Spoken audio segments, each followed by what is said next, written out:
भारत गौरव आचार्य श्री पुलक सागर जी गुरुदेव के प्रवचन और लेटेस्ट धार्मिक भजन व कार्यक्रम निशुल्क देखने व सुनने के लिए हमारे YouTube चैनल जीन शरणम मीडिया को आज ही सब्सक्राइब करें और सबसे पहले देखने के लिए बेल आइकन पर क्लिक जरूर करें। वो इसलिए कि जानवर के बच्चे बचपन से लेकर मृत्यु तक जानवर ही रहा करते हैं, वह उससे ज्यादा कुछ नहीं बन सकते हैं।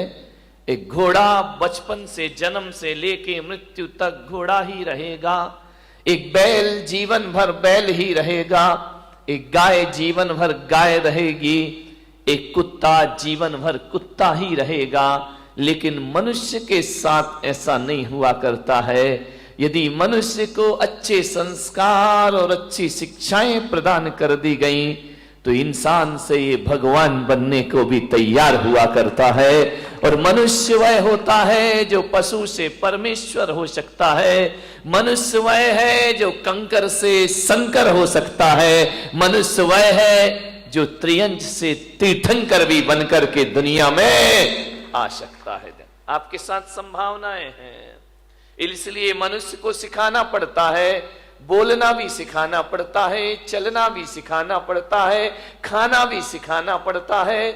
इसलिए मैंने कहा कि जो लोग अपने बच्चों को केवल जन्म देते हैं वो जननी और जनक कहलाया करते हैं, लेकिन जो बच्चों को संस्कार दिया करते हैं, जो जीवन देते हैं, उन्हें माता और पिता का दर्जा प्रदान किया जाता है।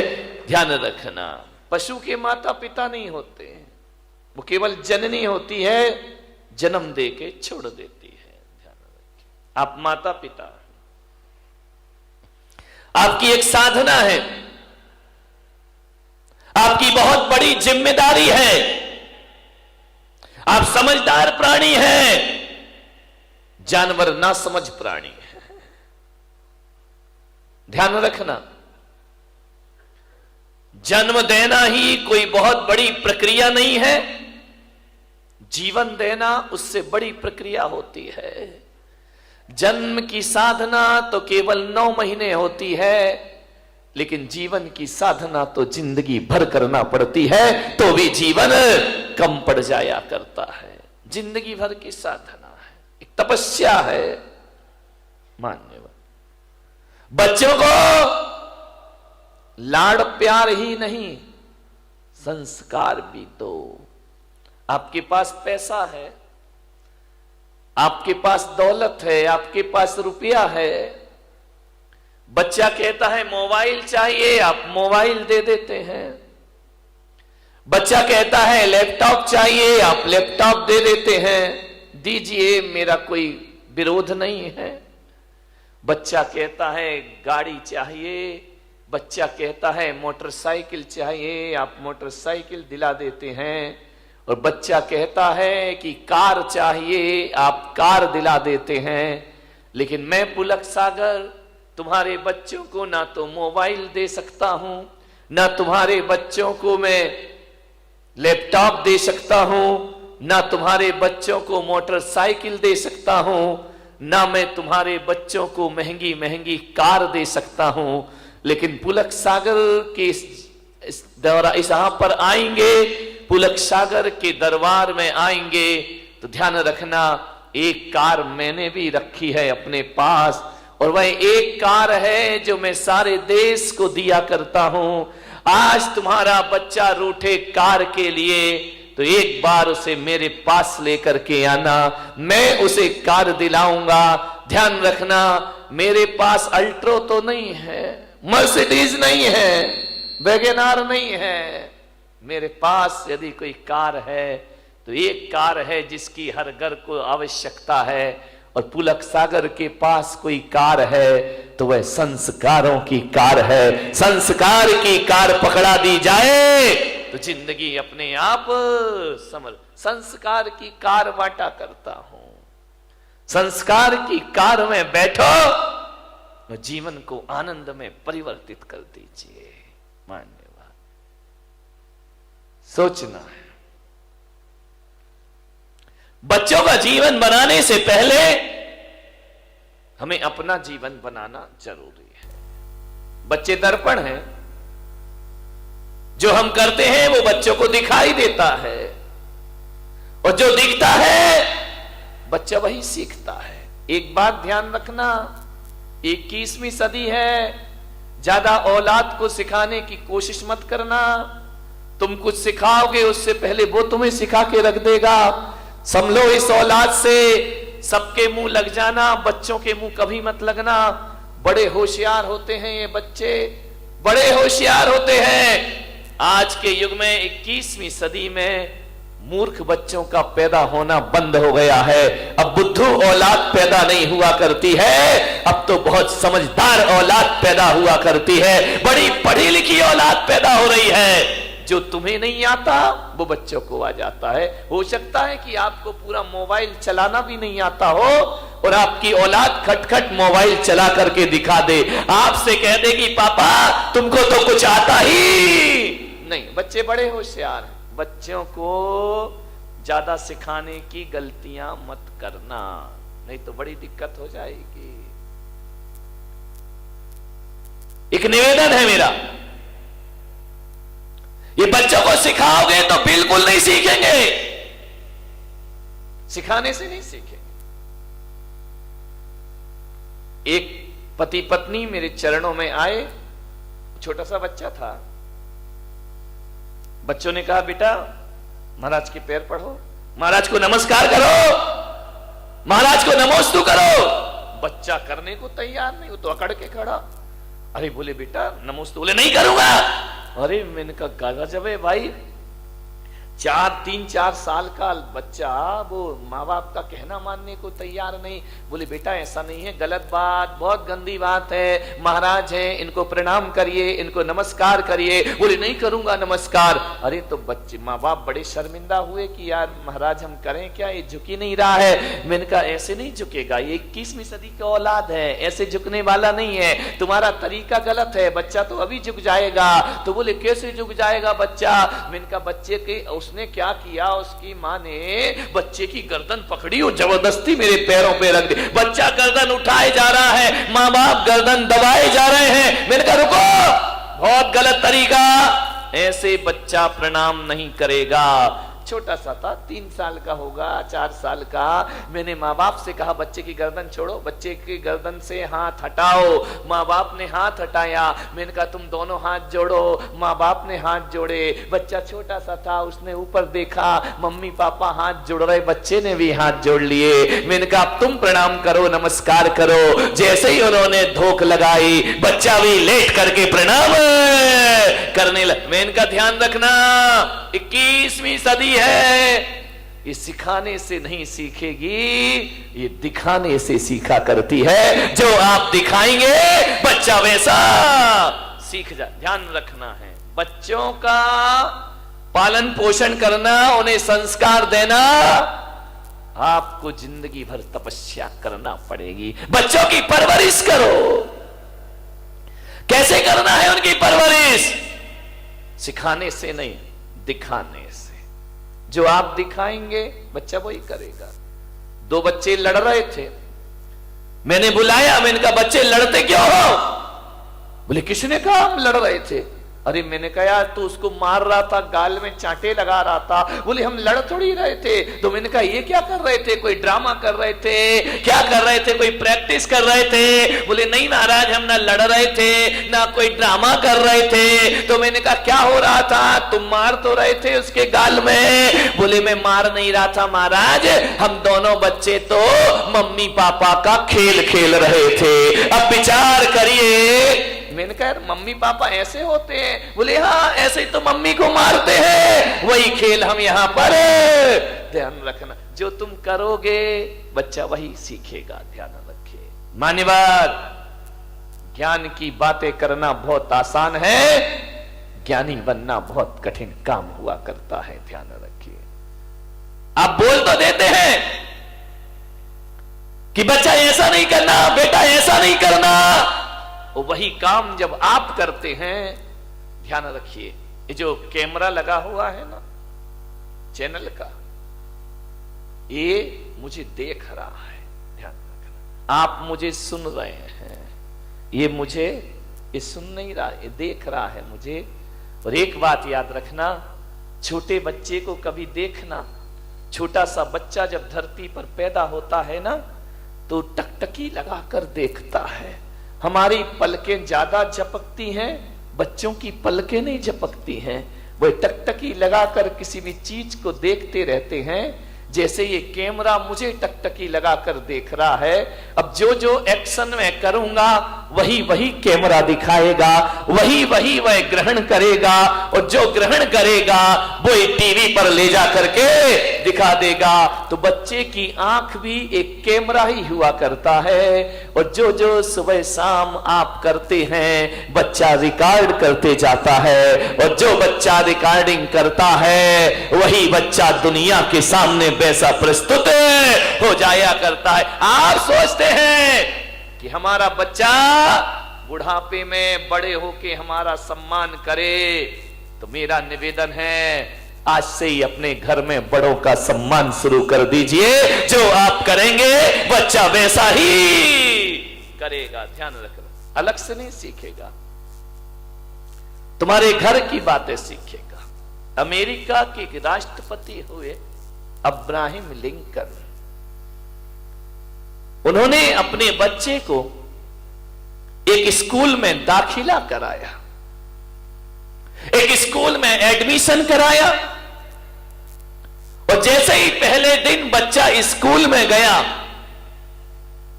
अब्राहम लिंकन ने अपने बच्चे के साथ एक पत्र लिख करके भेजा कि ये पत्र तुम अपने क्लास टीचर को दे देना, और पढ़ने से पहले ये खत उनके हाथ में जरूर पहुंचाना। बच्चा गया स्कूल, जैसे ही क्लासरूम में पहुंचा, क्लास टीचर आए, बच्चे ने कहा कि गुरुदेव सर, ये पत्र मेरे पिता ने आपके नाम लिखा है। होश उड़ गए टीचर के कि राष्ट्रपति का बच्चा और मेरे नाम पत्र। उसने पत्र खोला, पत्र में लिखा था, आदरणीय शिक्षक महोदय, मेरा आपसे एक विनम्र निवेदन है कि आज मेरा बच्चा पहली बार स्कूल में आया है, और मेरे बच्चे को आप अच्छी शिक्षाएं प्रदान करना। मैं शिक्षक महोदय से आग्रह करूंगा कि जब मेरे बच्चे को पढ़ाओ तो ये सोचकर मत पढ़ाना कि अमेरिका के राष्ट्रपति का बेटा है, बल्कि ये सोचकर पढ़ाना कि ये किसी देश का भविष्य तुम्हारे सामने बैठा हुआ है, ये किसी देश की ताकत बैठी हुई है, एक इंसान का बच्चा है। मेरे बच्चे के सामने कोई वीआईपी व्यवस्था ना रखी जाए, और मेरे बच्चों को केवल अक्षरों का ज्ञान मत देना। शिक्षक महोदय, इसे किताबी ज्ञान के साथ साथ अनुभव का ज्ञान ज्यादा प्रदान करना। मैं नहीं चाहता कि मेरे बच्चे के पास बहुत बड़ी डिग्री हो या ना हो, डिग्री हो जाए कोई बड़ी बात नहीं है, लेकिन मैं ये नहीं चाहता कि मेरा बेटा डॉक्टर, इंजीनियर, आईएएस अफसर बन के निकले या ना निकले, लेकिन आपकी शिक्षाओं से मेरा बच्चा एक सच्चा और अच्छा इंसान बन करके स्कूल से निकले, ये राष्ट्रपति आपसे निवेदन करता है। अमेरिका के राष्ट्रपति कह रहे हैं किताबी ज्ञान ही नहीं, मेरे बच्चे को सिखाना कि बड़ों के साथ कैसे पेश आते हैं, बुजुर्गों के प्रति हमारे क्या भाव होना चाहिए, और मेरे बच्चे को समझाओ कि छोटों के साथ कैसा रहना चाहिए।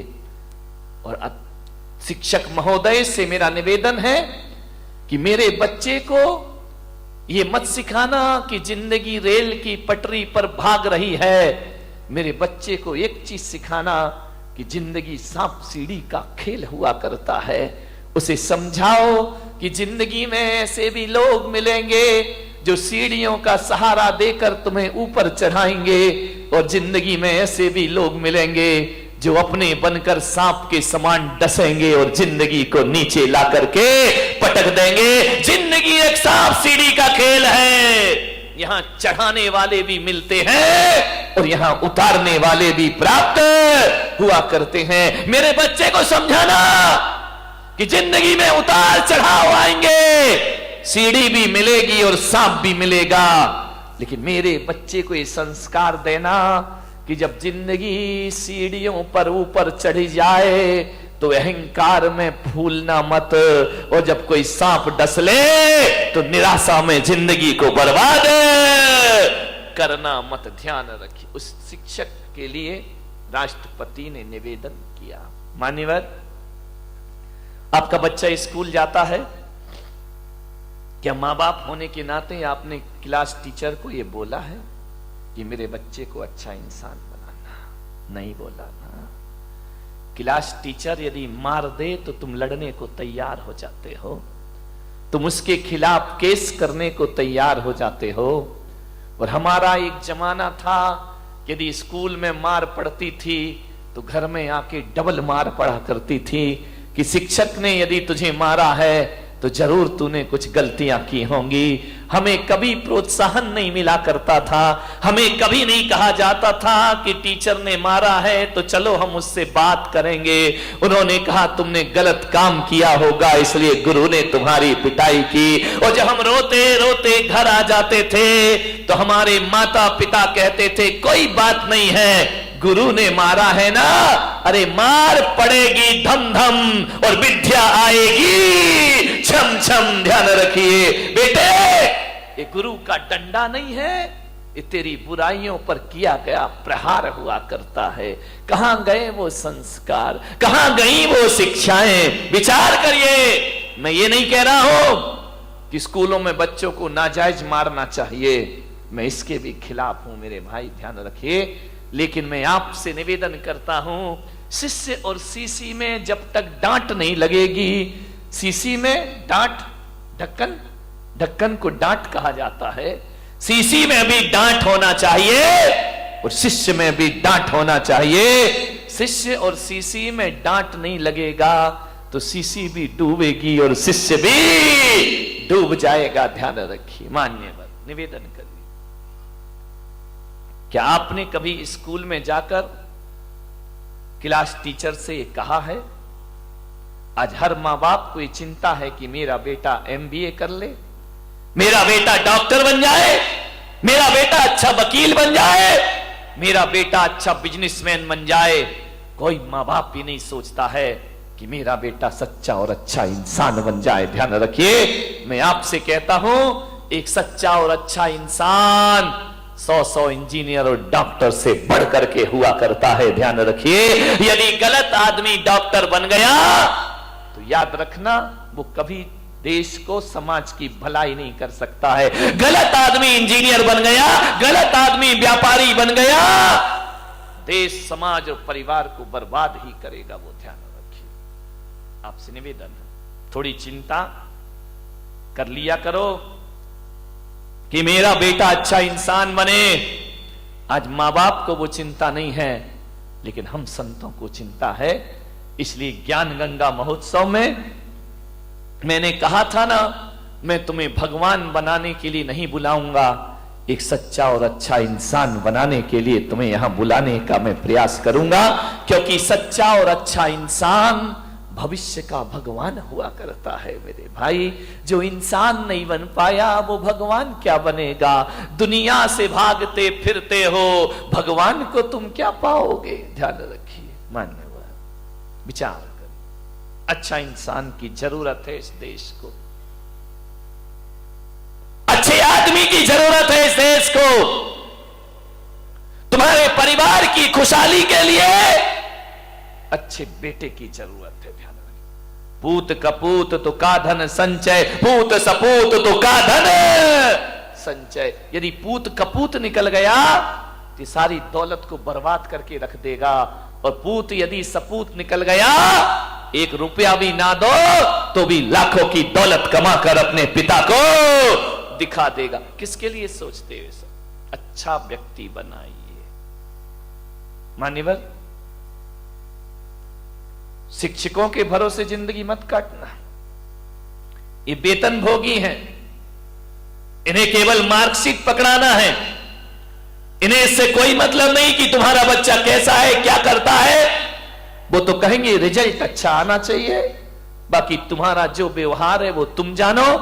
इस ध्यान रखना, अक्षरों का ज्ञान देना स्कूल के टीचर का काम है, और अनुभव का ज्ञान देना मां बाप का काम हुआ करता है। वो आपका दायित्व हुआ करता है। आप विचार करिए, गौर करिए अपने बच्चे पर, छोटी छोटी हरकतों पर ध्यान दीजिए। मैं आपको बता रहा हूं कि अपने बच्चों को कैसे परवरिश करना है उनकी। आप सोचिए, आप गौर करना अपने बच्चों पर, किसी के दर्द पर, किसी की पीड़ा पर तुम्हारा बच्चा हंसता तो नहीं है, तुम्हारा बच्चा उसकी मजाक तो नहीं बनाता है। यदि मजाक बनाता है, रोक दीजिए उसे वहीं पर। किसी के दर्द पे मुस्कुराना मत सीखो मेरे भाई। कोई भूखा यदि तुम्हारे घर में है, यदि कोई दो बच्चे खाना खा रहे हैं, तो आप प्रवृत्ति पर ध्यान रखना, वो अपनी रोटी उसे देता है या नहीं देता है। यदि नहीं देता है तो आज से तुम्हें उसे अच्छे संस्कार देने का प्रयास करना पड़ेगा। यदि तुम्हारा बच्चा अपनी रोटी तो रखता ही है अपने पास, लेकिन दूसरे की रोटी भी अपने पास लाता है, तो समझना ये भारत के लिए बहुत खतरनाक व्यक्ति बनेगा। ये समाज और परिवार की कलह में कारण बनेगा। ये तुम्हारे दुखों का आमंत्रण बनेगा। और यदि कोई बच्चा ऐसा है जो अपनी रोटी भी दूसरों की थाली में रख दिया करता है, तो समझना हमने किसी महापुरुष को जन्म दिया है अपने घर में। प्यासे को पानी पिलाता है या नहीं पिलाता है। तुम्हारा बच्चा दूसरों का सामान छीनने को तो नहीं रोता है। तुम्हारा बच्चा दूसरों से तमीज से बात करता है या नहीं करता है। वह बड़ों को बड़ों जैसा सम्मान देता है या नहीं देता है। आज तो छोटा है तो लाड़ प्यार में आपको बड़ा अच्छा लगता है, लेकिन कल जब ये बड़ा हो जाएगा तुम्हारे लिए खतरा बन करके खड़ा हो जाएगा। ध्यान रखिए, आज अच्छा लगता है। विचार करिए, आप अपने बच्चे, मेरे पास लोग आते हैं, मैं छोटे बच्चे से पूछता हूं, बेटा नमोकार मंत्र आता है? बच्चा बोलता है नहीं आता है। तो मैं माँ बाप की तरफ देखता हूं, माँ बाप की नजरें झुक जाया करती हैं।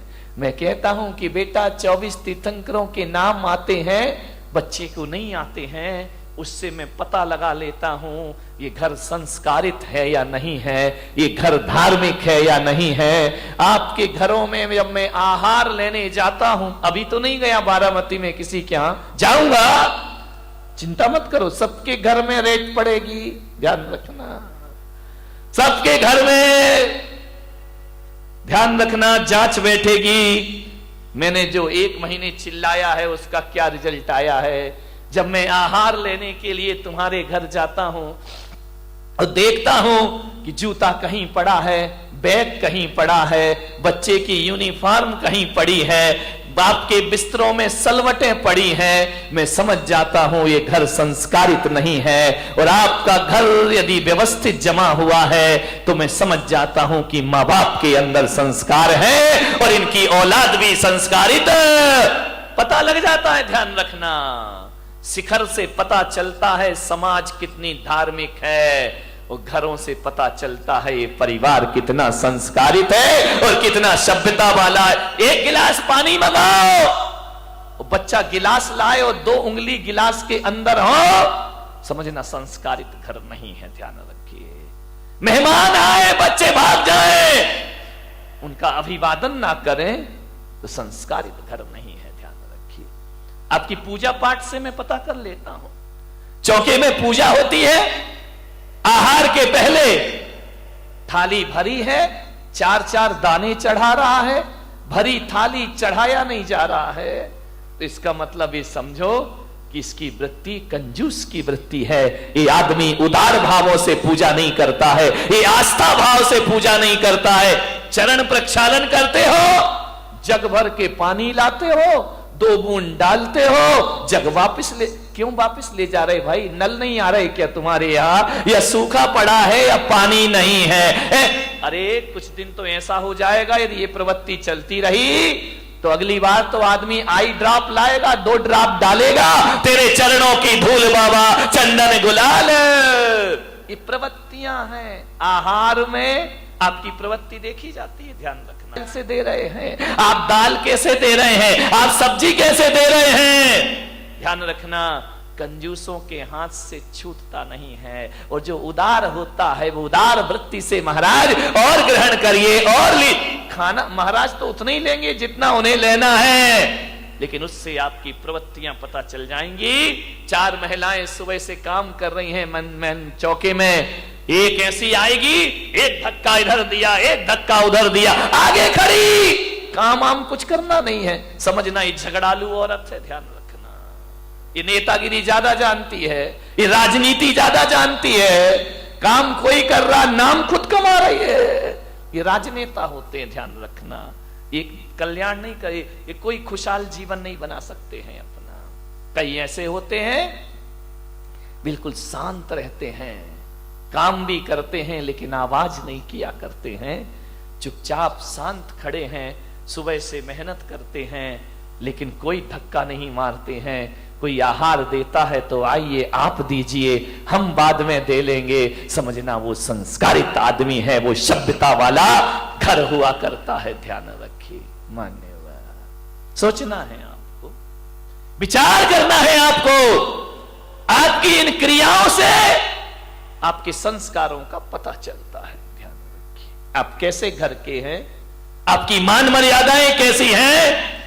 आऊंगा मैं अभी तुम्हारे घरों में पर्युषण के बाद, सबको रिजल्ट देने के लिए कि तुम क्या कैसे हो, तुम पंडाल में कैसे दिख रहे हो, घर में पता पड़ेगा कि तुम्हारी जिंदगी क्या हुआ करती है। पंडाल में तो सब सज धज के बैठे हैं मजे से, टिप टाप। यदि इतने लोग सुधर जाएं तो मोदी को इतनी मेहनत काहे को करना पड़े मेरे भाई, देश का कल्याण कब का हो जाएगा। ध्यान रखिए, संस्कारों का। मैं ब्रह्मचारी था अहमदाबाद में, 93 की बात है। मैं एक के घर में भोजन के लिए गया, उन्होंने कहा ब्रह्मचारी जी पधारिए, भोजन ग्रहण करिए। मुझे बिठाया गया, मां रोटी बना रही थी। अब ब्रह्मचारी को तो 1-2 ही लोग देते हैं, महाराज थोड़ी है कि लाइन लग रही है। मां रोटी सेक रही है, बेटी से कहा ब्रह्मचारी जी को भोजन परोसो।